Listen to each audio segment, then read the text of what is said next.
For example, kama Trump anakupatia 1000, tunasema na mimi kama nipate 1500. Na tuseme hata basi 2000. Yes. Kila mwezi. $200 kila mwezi. No, $200 kila mwezi. $200 kila mwezi.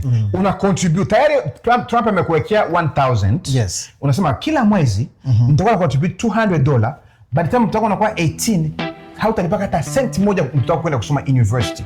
Yeah, hicho ni kitu ambacho watu wengi hawajui na kinaweza kubadilisha maisha ya mtoto wako, yes, maisha ya familia yako, vitu kama hivyo, kwa sababu wataalamu ambao walihesabu wakati Donald Trump alipropose hicho, akasema ukitea 1500 yeah, kila mwaka wakati mtoto wako anaeneza miaka 18 atakuwa na hela nyingi.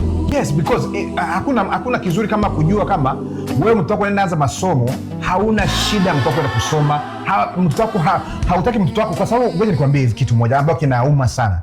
Ni kuna mtoto anakuwa na 18 anaenda university, anachukua deni ya $100,000, $80,000, akishamaliza tayari mtoto yuko set for failure.